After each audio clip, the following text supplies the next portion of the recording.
Hey, it's Scott Petrak with another episode of the Brown Zone Coverage Podcast. Add 2024 to the long list of Browns seasons filled with misery in Pittsburgh. We knew the Browns weren't going to the playoffs, but a 27-14 loss Sunday made it official. Jameis Winston threw two more interceptions, and Dustin Hopkins missed two more field goals as the Browns continued to make critical mistakes. Next up are the Chiefs, two-time defending Super Bowl champs, and 12-1. Here to discuss, as always, is Dave Chudowsky of the WKYC Morning News. What's up, Chud? Hello there, Scott. Another loss in Pittsburgh. What is that, like 21 straight regular season losses? Is that right? 21, That 22, something? 21, that is correct. 21, yeah. When Judy scored that touchdown, were you thinking, hey, I got this one. I got this one right. Well, I didn't go that far, but I felt better about it. Yeah, I Yeah, felt decent about my pick when they were up 7-3 and heading into the second quarter for sure. yeah. I that I don't know. I just had a bad feeling about it, the revenge factor, and just kind of played out. I don't remember what my score was. I think I had the Browns scoring one more touchdown. But I guess, listen, we both get things right. We both get them wrong. But you know what? That game kind of went the way I thought it was going to go. I was not surprised at all. Yeah, I get that. I mean, I was certainly going out on a limb. Um, but and they get beaten, they get pretty beat pretty handily. But I think we need to remember if Hopkins makes those field goals at the end of the second quarter and start of the third quarter, it's 13-13 with whatever, 10 minutes left in the third quarter. It's a different game. It has a different feel to it. You can even throw in the Winston interception on that screen that he throws on first down at midfield that the Steelers turn into a touchdown and a 10-7 lead. The games turn on those type of plays. And yes, the Browns made them, and maybe, they were always going to make those mistakes, or Pittsburgh was always going to get a huge turnover. But um, we don't know that. That's what's killing the Browns are these huge mistakes. And even if you give them the screen, even if you give them the interception on the screen, and I'm not trying to, just blame this all on Dustin Hopkins because it goes beyond that. But you expect your kicker to make kicks. Their kicker's making kicks. And it's just got a different feel at 13-13 in the third quarter. I think everybody's energized. You have the momentum then. If you're the Browns, you get the scores at the score at the end of the first half, score at the start of the second half, what you try to do when you defer, when you win the coin toss. And then the Steelers have to play a little tighter. They're afraid to make a mistake. They know it's a tie game. They can see, oh my gosh, we lost to this team earlier. But when those things go the wrong way, and then the Steelers capitalize by going down and scoring a touchdown to make it 20-7 instead of 13-13, then the Browns are fighting that uphill battle. So, I don't. It's on the radio. They asked me, "Oh, they look flat." I'm like, I don't think they look flat because they're in the game in the third quarter if they make kicks. The Steelers only had one first down heading into the second quarter or even into the second quarter a little bit until Winston threw the pick on the screen. The Steelers had one first down, so obviously the defense was playing well. They just continue to have these huge mistakes, and that's been a theme all season. Yeah. And if ifs and nuts were butts, we'd all be Well, squirrels, you know? yeah, no, that's exactly right. I'm just trying to defend my pick. No, I just wanted to say that. Ifs and buts were Oh, there you go. candy and nuts, every day would be Christmas or something Yeah, like that. I don't something know. like that. Yeah. No, I agree with your point, and that's what's a killer, and that leads into my next point, Scott. We beat the Steelers, or say the Browns beat the Steelers in Cleveland, and when you watch Pittsburgh, I mean, I don't think they're that much better of a team than the Browns. I know that's silly to say because their records are way far apart, Sure. but the Browns did beat them. It's not like the Steelers, when you watch them, are this juggernaut, amazing team, but what it is Scott, they don't make mistakes. The Browns do. The Browns find ways to lose. The Steelers find ways to win. And overall, even though the Steelers, you could say they're maybe not that much better of a team, they're just that much better of Yeah. an organization. They just know how to do it. And the Browns, over the last few decades, have not. And, watching this game made me think of that. The Steelers are here and the Browns are there. I think it's well said. And, you know, turnovers do make a huge difference. And there's reasons for turnovers.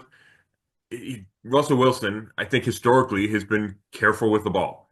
Jameis Winston historically has not been careful with the ball. Um, the Steelers have playmakers on defense that cause turnovers. The Browns have good players on defense, but not to the same level, especially from a turnovers perspective, a takeaway perspective.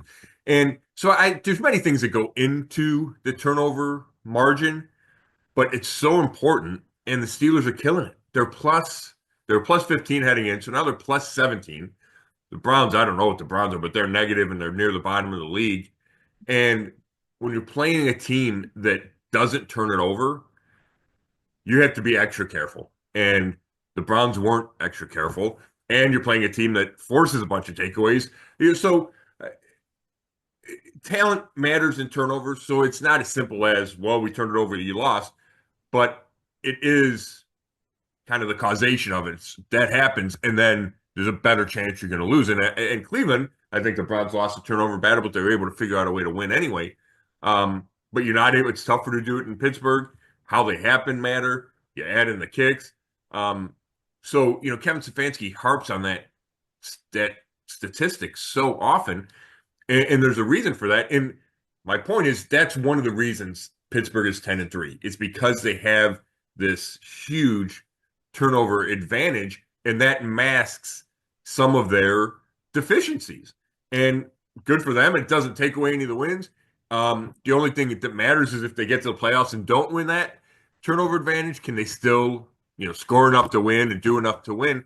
We'll have to see. But that does shift everything for Pittsburgh. But part of that is Russell Wilson did not have a great game. I think he threw for 156 yards, but he threw two touchdowns and no interceptions. And if you're playing like that and your defense is going to get the ball a couple extra times, you can still win games. And that's the latest example of that's how Pittsburgh does it. So, Jameis Winston threw for 50 more yards than Wilson, but it doesn't matter when you throw those two interceptions, especially the one huge one early in the game that turned it. The second one, I thought Winston was just trying to make a play, leading the comeback. But again, this is the Jameis Winston effect. 2 weeks in a row, we see it more so the week before. But again, this week, you see the touchdown to Judy and you see him make some plays. But at the end of the day, Scott, the bottom line is, what you have with Jameis Winston.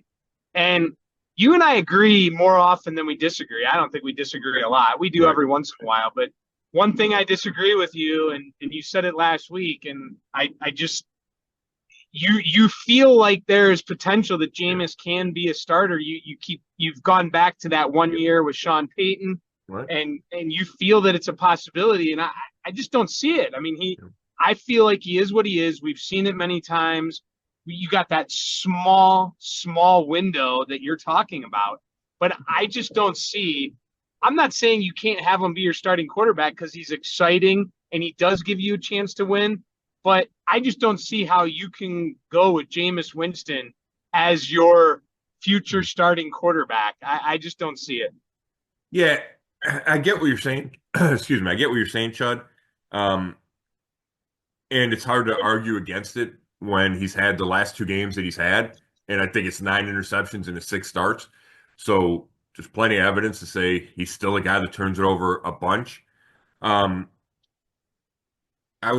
The only counters I would make are, I do think that 2021 season in New Orleans shouldn't be just ignored. And I think when he's playing his best, that's what it can look like. And he had a really good coach in Sean Payton. They ran the ball really well. So he will need help. You can't ask him to throw the ball 40 times a game and expect him not to throw interceptions. I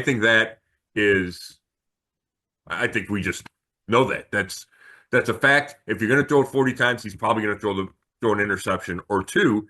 And the Browns are not set up right now to run the ball well. And so they're asking him to do that and to throw it 40 times. And that feels like a formula that's not going to work. So I get that. I understand what you're saying. I also, and this is again supporting your argument, I thought he was trying to be more careful with the ball against Pittsburgh. And I asked him, he said he was. To me, it was obvious. He was throwing the ball away early. He was trying to avoid sacks, which you have to do that against Pittsburgh. He's trying to avoid interceptions, and which I think is the right way to play against Pittsburgh because you want to keep the game close. You don't want to give their defense a chance to make it a short field. So he was doing that early, and the Browns are winning, and they're close in the second quarter. So I think that's the right philosophy. You don't come out against Pittsburgh and try to freewheel it because bad stuff could happen. But even while he's trying to be careful, he throws one pivotal pick on that screen. And, you can say it was a great play by the defender, and it was, but he also double clutched. It felt like it was a play where if you're making great decisions, you throw the ball in the dirt. When it's not open right away and there's a whole bunch of bodies there, throw it in the dirt, you're at midfield, live another day.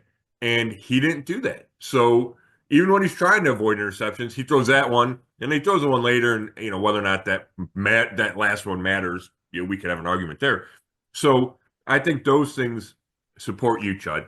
And I watched the second episode of Hard Knocks last night, and Kevin Stefanski was mic'd up, so they have him talking to Winston, and it's a lot of pep talks. It's, hey, keep doing what you're doing, and whatever, get the ball out of your hands, and he goes through it all, and it's just, there's nothing deep there, it's just him trying to coach him up.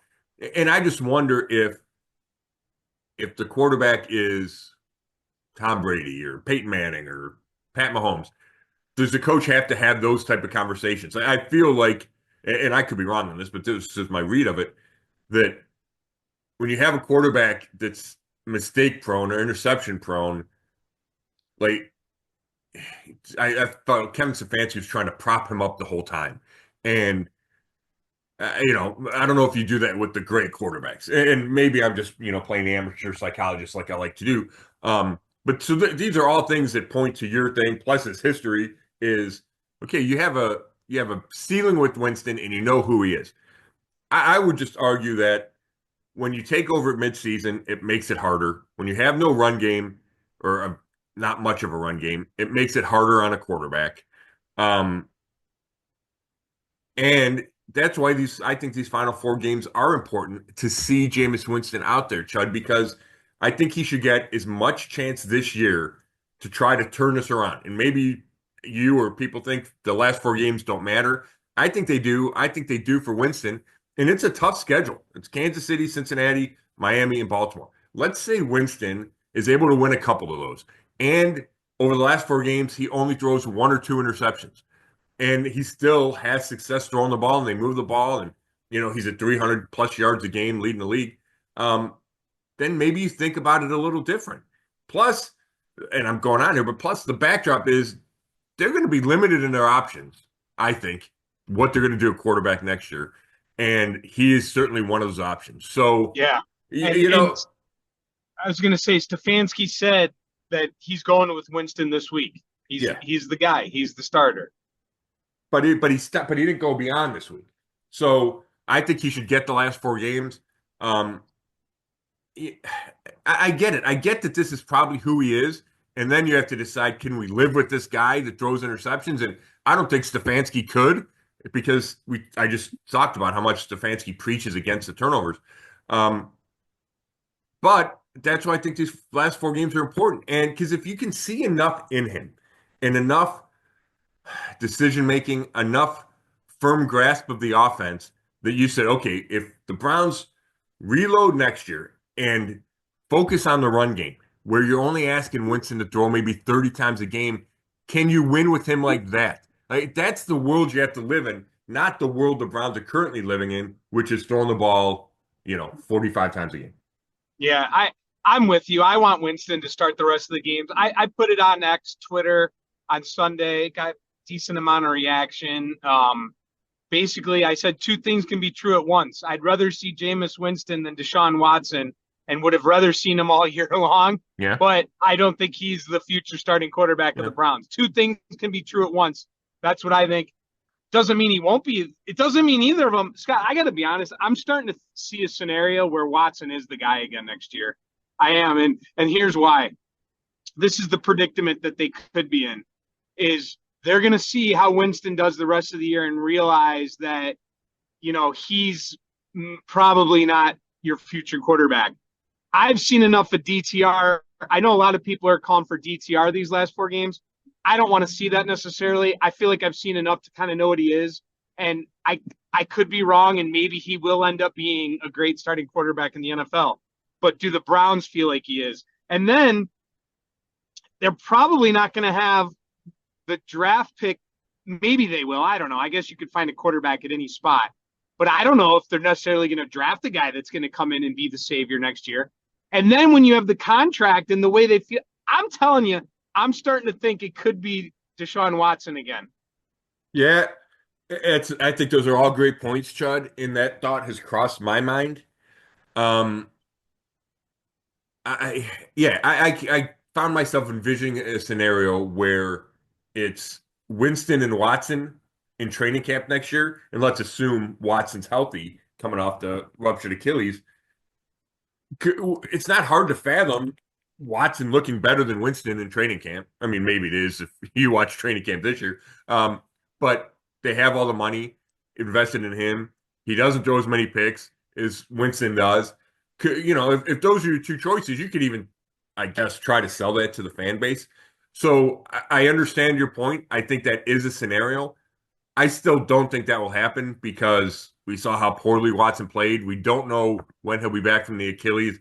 I think they need to have, I would call it a plan A. Even if they want to call it a plan B, they have to have they have to have a good plan B because you don't know about plan A if Watson would be their plan A. But I'm with you that you can't rule it out. I kind of would like Andrew Bayer to just rule it out. But Yeah, right. but the fact is, if Watson is on your roster, which he probably will be because you're going to have to pay him, then you can't eliminate him as a starter, right? Like backups play. He could be the backup, and whoever the starter is could get hurt the last day of training camp, right? So I get your point, and I think it's a legitimate point unless they figure out a way to cut him and just suck up the salary cap hit that they would have to take. And I think that too is a possibility, but I certainly think him being on the roster is a possibility. And we don't know how high they're going to draft. Right now they're number 5, and that could change whether they win or lose the last 4 games, go up or down. Could you see a scenario where, and to me this might be scenario A, and I have not watched a bunch of Cam Ward. I've seen him. I have games recorded so I can go back and study them, but could he still be there at number 5? I don't know. And it's too early to dive into mock drafts, but I'm just saying maybe it's like Jameis Winston, Cam Ward combo. Like that, I think you might be able to get excited about if you're a fan heading into 2025. Yeah, I'm not saying I want it to be Deshaun. I'm just saying that I could see the scenario. I also just go back and think, all right, they have eyeballs, right? The Browns have the gift of sight, and they've seen what Flacco and Jameis can do at the offense. It's unfortunate that Jameis has the interceptions, and I don't know. Bottom line, it's up in the air. Real quick. I don't want to go on long, so I want to get some other things. Do you think DTR could be a future starting quarterback? I don't. I agree 100% with what you said. Yeah. Okay. All right. So one thing, you talk about, there could be this, I don't know, is Stefanski in the back of his head thinking he's got to win games for his job? I mean, are we thinking about that? He keeps saying, I saw him a few times, keep saying, hey, we're just trying to find ways to win games as coaches. But here's the thing. He says that, Scott, but they're not. They're not winning games. And if they don't win the rest of the way, even though he's the 2-time coach of the year, and believe me, I went on this huge thing, do not fire him, and I still don't think they should. Is that kind of when he keeps saying we're just trying to find ways to win games, but yet he can't find that way, that doesn't help his cause. Yeah. No, I get what you're saying, and it makes sense. I think inside the organization, the Haslam's know they're trying to win, so him saying it publicly doesn't change that. It would be different if they went to DTR. Then I think it flips how you look at these final 4 games. And I'm not ready to say that these final 4 games don't matter when it comes to Kevin Stefanski. If the Browns finish 3-14 and you're the Haslam's, That looks different than 5-12, or if they got to 6-11, whatever, right? They're still terrible seasons, but it looks different if you finish the season on a, would it be 6-game losing streak, 7-game losing streak? Um, that's a long time with without celebrating as an organization. So I think things could change. I still think they're coming back. I still think Stefanski and Barry are coming back. I don't know that. I think we have to let the season play out. But I think your point is well taken. If you're the coach, I think wins and losses do matter unless organizationally it's said that they don't matter. And I don't think the organization is there. And I think by continuing to play Winston, and I'm assuming they're going to continue to play their starters, right? Like a white flag would be Zach Zinter starting at left guard or right guard ahead of Wyatt Teller, right? That would be a sign that, okay, we're looking toward the future as a team. And I just don't think they make that move, or those types of moves. So, yeah, so then they're trying to win. And I mean, part of that's coach speak, right? You're trying to win games. So that's what he says, but that's also his defense for, and defense might not be the right word, but his reason for not going to DTR, not going total youth movement, which I completely understand. The other guys on his team work too hard to just say, we're going to go look at a bunch of, young guys. Yeah. All right, let's get to Dustin Hopkins. What's going on there, Scott? Is it mental? Is there something with how he's kicking the ball? Yeah. Why is this happening? Yeah, I mean, I'm not a kicker expert, but he's got the pulls, and I think this is a fair time to use golf analogies because kickers do, and Hopkins did. Is I stood in front of him as we stood in front of him after the game on Sunday. He's hitting everything left, and he can't figure out how not to do that. So one way to do it is to aim right, and as most people know, that's a bad way to fix your golf swing or fix your kicking swing. It's just aiming right. Now, you could do it to some degree, but you really have to figure out the swing as opposed to I'm just going to overcorrect. And what he did was he overcompensated, and I didn't think he hit a good ball on that second miss, the one he did left to right. On replay, it looked okay, but live, it looked like it came off really high and soft, and it stayed right. But he said, yeah, he goes, I'm missing left. The wind was blowing right to left, so I aimed right. And then he said he, overcompensated. He locked late, his leg locked late, and he hit it right. And he misses it right. So when you talk about it is a physical issue, but then when you make that overcorrection, which feels kind of amateurish, then I think it does become mental to some degree, Chud. And this is the worst season of his career. He's missed 6 of his last 9. So, yeah, I think it's, and I don't know if it's like he's can't make a kick anymore, like it's in his head that much, but I certainly think he's struggling with trying to figure this out. He talked about how you have a swing thought. And this is straight from the golf vocabulary. You have a swing thought that works for you. And he goes, usually in a season, if you get a good one, it works for you for 5 or 6 weeks. And then something happens and you have to change your swing thought. It doesn't even mean your swing changes. It's just how you're kind of visualizing the swing. And I'm changing it every week because I can't get one to work. Right?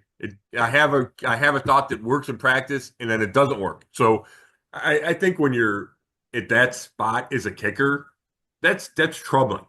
And I think it means I would not have a lot of optimism that he figures this out quickly because there's so many variables and so much stuff he is working through. Having said that, they have him for 3 more years at 5.3 million a year, right? So he's not going anywhere. And I said this somewhere. The fact that they're 3-10 allows them to stick with Dustin Hopkins because if they were in the playoff race, they would have to make. I think they'd have to strongly consider making a move. At 3-10, that's a great point. Right? At 3-10, you probably don't have to. But having said that, they brought in a kicker yesterday. They signed Riley Patterson to the practice squad, and he finished last year when Hopkins got hurt. He finished the season. So I don't know because Stefanski, when he got asked about bringing in a kicker to the practice squad Monday, said we're Dustin and I, we're going to get get through this together. And, it's this big kind of kumbaya. We're in this together. He'll figure it out. Well, then the next day they sign a kicker to the practice squad. So maybe they're going to give Hopkins a week off one of these days or this Sunday. Who knows?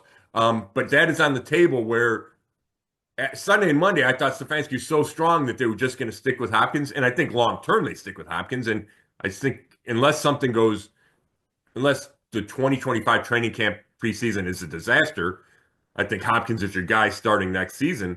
But we could see a different kicker at some point over the final 4 games. Yeah, you make a good point about if they were in a playoff chase. And also, Scott, real quick, you don't have to give a long explanation, but if he didn't have that contract and he was just a 1-year deal, they might bounce him then and just bring in someone else. I mean, that contract certainly is it. Oh, I completely agree, Chud, especially the way kickers are. Kickers are fickle. Right. They go up and down, which makes you question why they gave him the extension when he was already signed through 2024. Yeah. And you have to laugh, too. Did you see Cade York, Bengals, Monday Night Football, dating the Cowboys cheerleader, makes the extra point, and then they show her? It just seems like we're always involved in these type of storylines. I did not see the cowboy cheerleader part. I was watching on the Manning cast. So they were talking about whatever they talk about. I did not know the Cowboys cheerleader thing. Yeah. That's crazy. Yeah, they went to her and she mouthed, "Thank God." I think you could hear her saying it because he had mentioned that she would be cheering for him. And so just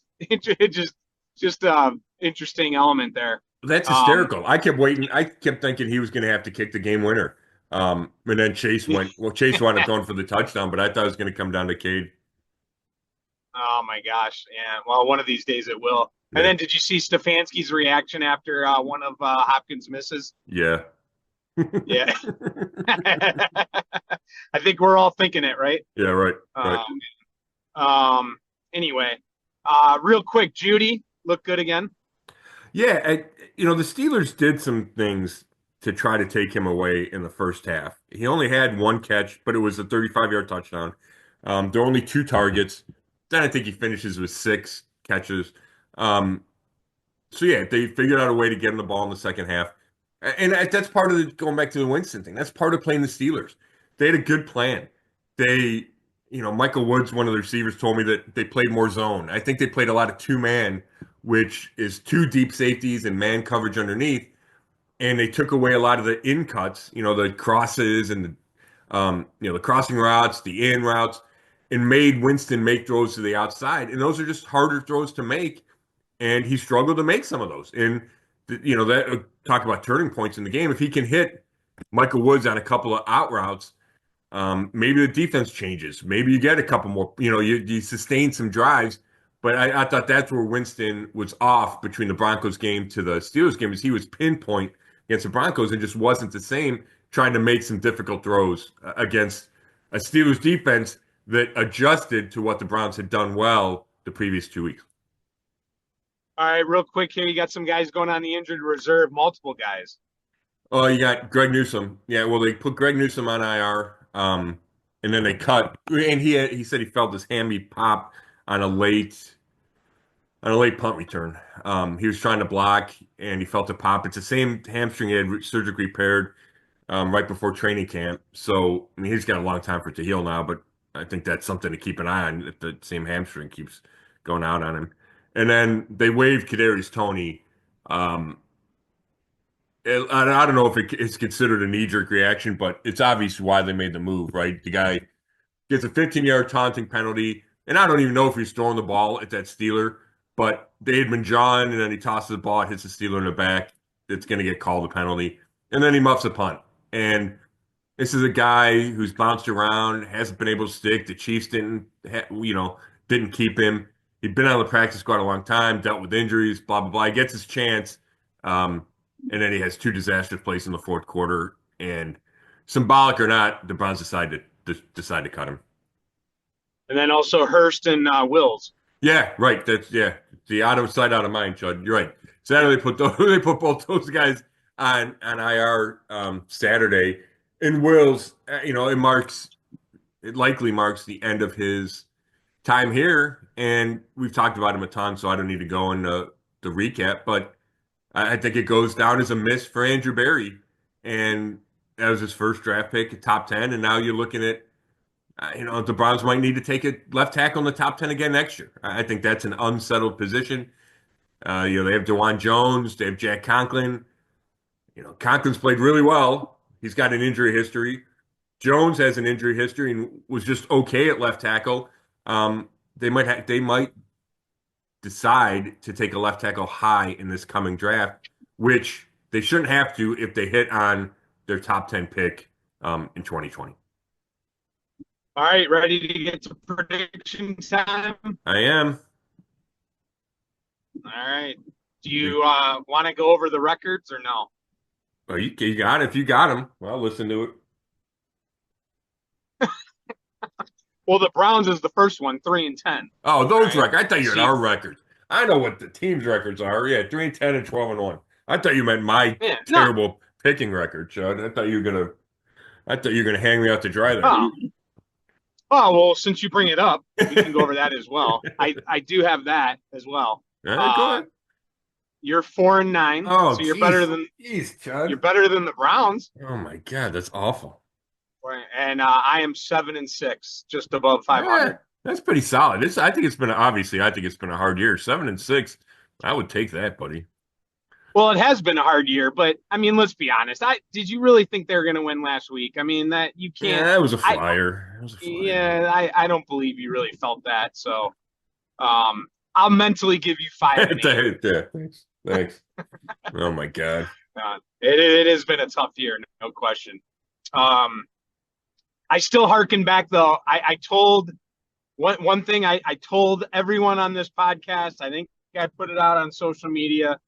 When they lost to the Raiders, the season was over. Yeah. Season was over. It was over. There was no coming back from that. The Giants loss and the Raiders loss were just so debilitating. It wasn't even funny. No, you're right. Those are the two games that they had chances to win. They couldn't do it. Those are obviously two of the worst teams in the league. And when you lose those games, yeah, you knew how the season was going to go. I think you're 100% right. Yeah, I am. And maybe if Jameis was the quarterback in those games, as much as I say that he's not, again, I think two things can be true at once. Yeah. They could have won those games, and we talked about that. Yep. It's interesting. The point after I bring that up sometimes, Jason Lloyd made an interesting point. What was it? They demoted him behind DTR, and they tried to trade him, right? Like, I don't know if they tried to trade him. I mean, I know that was out there that they were open to trading him. Yeah, but the demotion thing, and that was, you talk about decision making, and nobody's told me this, but I firmly connected these dots. You remember the week before? I think it was it wasn't Philly. I think it was Philly or Washington. They had a 3rd and 1 or a 4th and 1. I think it was 3rd and 1. And they put Winston in, and he handed off to Tillman on that end around that lost a bunch of yards, and then Hopkins misses a field goal. And I don't think that was the play that Stefanski called. So I think it was he took that part out of the game plan and said, well, if we're not going to use Winston on short yardage, I'm not going to have him as a backup. It felt like a reaction to me to one game or to one play even, and it was a bad decision by Winston in a critical moment. And you see that too many times.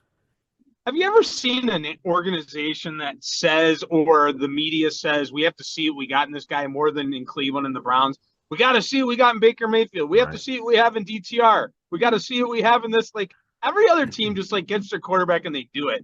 I don't know. The Steelers bring in Russell Wilson and he just does well. I mean, I don't know. I know it's not just the Browns, but we got to see what this guy's going to do. Yeah, well, it's when you don't know who your quarterback is, right? That's where it comes from. If you don't know who your quarterback is, you're always grasping for straws and desperate to find one and to get some evaluation. I think it's that simple, Chud. When Baker was, entrenched for 4 years, nobody was saying you need to see Case Keenum, But as soon as you don't know who your quarterback is going to be moving forward, and that's just a terrible way to live. And Yeah. As fans have lived that, and obviously the Browns have lived that for way too long. Yeah. All right, I'll go first. Yeah. Browns have lost 4 straight and 5 of 6 to Kansas City. 4.5 point underdog last time I looked. I think it opened at 6. I did not look this morning though, I have to admit. I don't know if you want to look real quick on Yeah, that, I but can call that up. well, one thing I will say is if you follow betting and the Chiefs, man, they do not cover. Like they're in all these close games. It's they're not blowing teams out, evident against, their last game. They win a lot of games. They've had 3 kickers hit game-winning field goals. We can't even have a guy hit a couple in a game. They've had 3 kickers hit game-winning field goals in 1 year. That's never been done before. I don't even think it's been done by 2 guys. I don't know if factually if that's true. I think I heard that. But 3 guys, Scott, have hit game-winning field goals for them. They win close. Yeah. No way am I picking the Browns to win this game. Could they? Absolutely. But I'm going to go 24-21 Chiefs. They could win by 20. They could win by 10. I don't know. Who knows? I'm picking Kansas City in a close one. I don't know if that score is going to hold up, but that's what I'm going with. 24-21 KC. Okay. My paper has 4-point spread. Okay. Morning's paper. Yeah, that all makes sense, Chud. I think Kansas City's a tough team to figure out because of all the close games. They barely beat the Panthers. They beat the Broncos on a missed field goal. Like there's crazy ways they're winning games too. It's not just, Patrick Mahomes makes a play at the end. They get the field goal off the upright on Sunday night. Listen to that as we were driving home from Pittsburgh. So, and every game's close for them. So you would expect a close game here. But I also know the Chiefs are the Chiefs, and maybe this is a game they figure it out and they score a ton of points, which they haven't been doing. So I got 2 scores written down. I'm going to pick one of them, but here's my prediction. Taylor Swift attends the game, and it's a crazy. Travis Kelce scores, Kareem Hunt scores, and the Browns lose 27-20.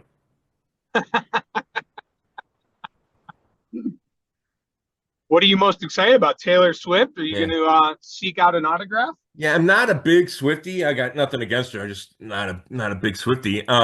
But I think it'll add some buzz to the game. And I don't know if she's gonna go. Like the last time I heard, the Browns didn't know if she was gonna attend yet.